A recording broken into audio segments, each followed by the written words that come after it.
अम्मा बाद सदर मोहतरम और हाज़रीन जलसा, आज की इस मुबारक महफिल में मेरा मौजूद ज़िक्र हिंदुस्तानी मुसलमान और फ़िरका वाराना फसादात है। बड़ा हसास मौजू है, बड़ा दिलसोज मौजू है।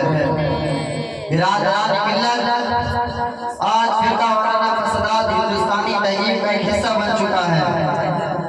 हिंदुस्तान का बच्चा इन खूनी फसादात के इतना आदी हो चुका है कि किसी खूनी फसादात का तज़किरा सुनकर अब इसके दिल के धड़कने तेज नहीं होता, इसका शऊर बेदार नहीं होता, इसके ज़हन और दिमाग में कोई खौफ पैदा नहीं होता।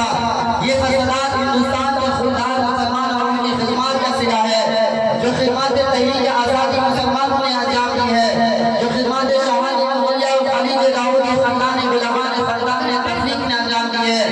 बिरादरान मिल्लत, हिंदुस्तान के अंदर निशा सदियों से अंग्रेजी समाज के चंगुल में सिसक रहा था, तड़प रहा था। गुलामी का काम का दिल्लत में जंजीरें यहाँ की आवाज़ की मुकद्दर बन चुकी थी।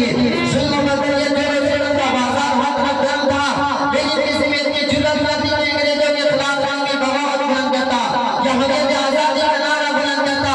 ये सिर्फ मुसलमान थे जिन्होंने सन 1857 का इंकलाब बुलंद किया। ये सिर्फ मुसलमान थे जिन्होंने सन 1857 ईस्वी का इंकलाब बुलंद किया, सोए आवाम को गफलत से बेदारी किया, आज़ादी का नया दौर शुरू हुआ। एक तरफ इंडियन नेशनल कांग्रेस की बुनियाद पड़ी तो दूसरी तरफ दारुल हरकत देवान का काम अमल में आया। दोनों का मकसद अंग्रेजों के दश्तर से आज़ादी थी, इधर कांग्रेस से खुददारी का मुतालबा किया, इधर शेखुल हिंद ने तहरीक आज़ादी की बुनियाद रखी। हर तरफ अंग्रेजों के खिलाफ कंपन पैदा होने लगे, आज़ादी के नगमे गूंजने लगे। आज मैदान का आगाज हुआ, इब्तिदा व आज़माइश का नया दौर शुरू हुआ। हिंदू मुस्लिम इत्तेहाद का नमूना दिखाई देने लगे। एक तरफ गैर मुस्लिम लीडर थे तो दूसरी तरफ आलमी इस्लाम थे, दोनों कदम से कदम मिलाकर आज़ादी के लिए जद्दोजहद कर रहे थे। अगर महात्मा गांधी कायदे तहरीक थे तो शेखुल हिंद बानी तहरीक थे, अगर मौलाना हुसैन अहमद मदनी, मौलाना अबुल कलाम आज़ाद, मौलाना मोहम्मद अली जोहर, मौलाना शौकत अली गौहर, मौलाना जफर अली खान, मौलाना हाफिज़ुर रहमान सिरहानी, मौलाना हबीबुर रहमान लुधियानवी, मौलाना अब्दुल बारी फरहानी महलवी, मौलाना अब्दुल मजीद बुरहानी, मौलाना अब्दुल्लाह शाह बुखारी और दूसरे तमाम उलमाए रहमतुल्लाह ने जो अपने मेंबर व मेहराब और खानकाह के अफरोज थे, जब जज्बा हुर्रियत से सरफराज हुए तो मैदान अमल में कूद पड़े, जिससे हिंदुस्तानी आवाम को एक नई जिंदगी मिल गई। मोतीलाल नेहरू, जवाहरलाल नेहरू, सरदार वल्लभ भाई पटेल और तमाम बड़े-बड़े हिंदू लीडर इनके अजमत के कायल थे, इनके खिदमत के मुतफिक थे। बड़े जद्दोजहद के बाद ये देश आजाद हुआ।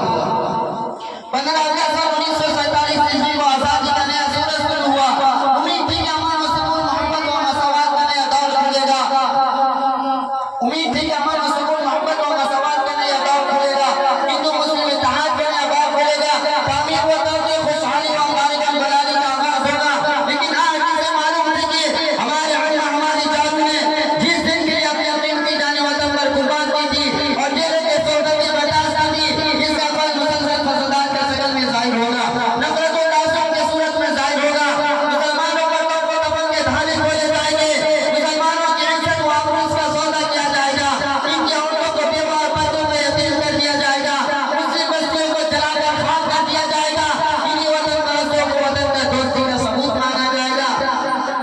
मुसलमानों, आज हिंदुस्तानी मुसलमान कदम कदम पर मसाइल व आलाम का शिकार है, जुल्म सितम का निशाना बन रहा है और ये सब कुछ हिंदुस्तान में ही हो रहा है, जिसका जरा जरा हमारे कल्ब की लहू से बह रहा है। कदम कदम पर हमारी ये कुर्बानियों के निशानात मिलेंगे, मगर फिर भी मुश्किल सितम मुसलमानी है, क्योंकि एहसान का एहसान समझना बड़ा सख्त वालों का काम है। और मुसलमानों, तुमने ऐसे कौम का एहसान किया है, तुमने ऐसे कौम को आज़ादी की दौलत से सरफराज किया है, तुमने ऐसे कौम को आज़ादी की दौलत से सरफराज किया है जो नहीं जानते कि वफा क्या है, जो नहीं जानते कि मोहब्बत क्या है, जो नहीं जानते कि ज़मीर क्या है। मुसलमानों, ये तुम्हारी ही कुर्बानियों का सिला है जो आज हिंदुस्तान आज़ाद है। तुमने इस मुल्क में एकता व मोहब्बत का माहौल पैदा किया, इस मुल्क में एकता व मोहब्बत का माहौल पैदा किया, हिंदू मुस्लिम सिख ईसाई उखवत मोहब्बत की लड़ी में फरोग किया, यहाँ रहने वालों को जीने का सलीका सिखाया, उलूम व दुखून तहजीब व तवज्जुह से आरास्ता किया और तहजीब व तवज्जुह से आरास्ता किया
बुलंदी